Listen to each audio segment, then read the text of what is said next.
Hello, Mike Colson from Medicare Insurance Counselors here. This video will continue our discussion of Medicare Part D prescription coverage. We're going to cover two topics in this video. We're going to cover the enrollment periods for Part D, and we're going to discuss the Medicare Part D penalty if you choose not to have a plan when eligible. So let's start with the enrollment periods. The general enrollment period is in the fall of each year. It's referred to as the annual election period, or the acronym for that is the AEP. It starts October 15th, it ends December 7th, and if you add, delete, or make a change during that period of time, your new plan, it becomes effective on January 1, whatever change you may have made. There are other times of the year when you, in certain circumstances, may make a change. One is when you may first become eligible for Medicare as you age into Medicare. There's a very good chance it won't be during that fall enrollment period.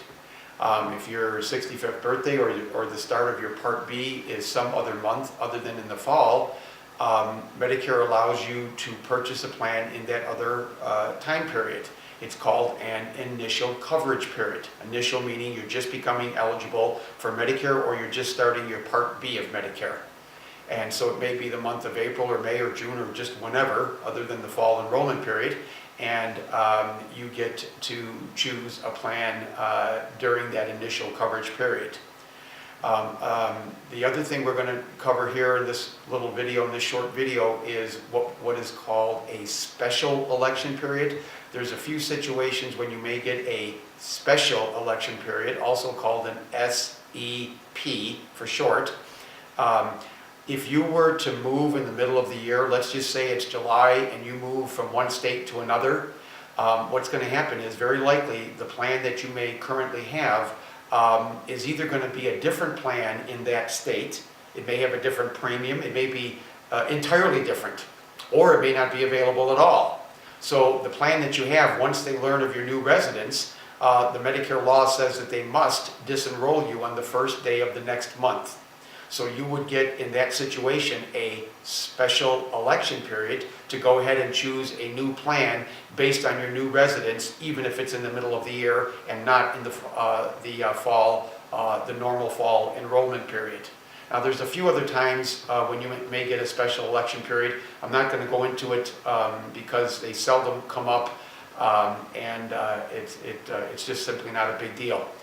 So that the general rule of thumb is just think of the election periods as being in the fall. That's when the bulk of the folks that may add, delete, or change their plan, that's when they do it. And like I said, it becomes effective on January 1st. So we'll move on to the second subject of this video, which is the Part D penalty.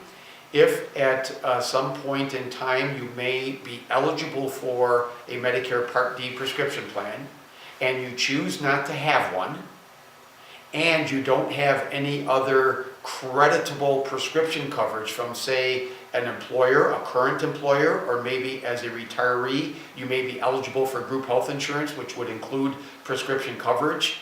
If you don't have one of these other creditable prescription plans, and you are eligible for a Part D prescription plan and choose not to have one, and then later on you choose to get into a plan, a year later, 5 years later, it doesn't matter when, sometime later, you're going to be in the penalty situation.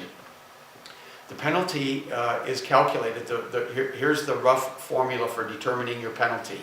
For each month that you are eligible for a plan and you chose not to have one, you're going to pay 1% of additional premium.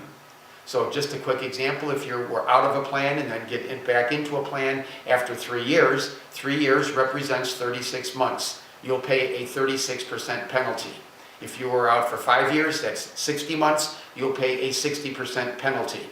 Now, it would be logical for you to think that that 60% or whatever percentage penalty you would pay would be multiplied by the cost of the plan that you eventually choose, and that is incorrect. It's you multiply that percentage times the average cost of all plans across the country in the previous year. Right now in 2014, that number is around $35. So if you had a 60% penalty, you would and it's 2014, you would multiply that 60% times the $35 average cost, and then add that amount to the cost of whatever prescription plan you may pay. And by the way, you pay the penalty indefinitely into the future. This is one of my many gripes with the way they built Part D. Numerous flaws with the way that it works. It seems to work almost continually against you rather than for you, but nonetheless, that's our government at work. So that's it for this video. I hope you have enjoyed. I hope this information has been helpful to you. Both of these items are explained in much greater detail in my ebook, Imagine Understanding Your Medicare Insurance Options. If you already have it, that's great. It's explained in Chapter 3. Like I said, in greater detail. If you don't have the book, it is available in the Amazon Kindle bookstore, and it retails for $4.99. Thanks for joining us.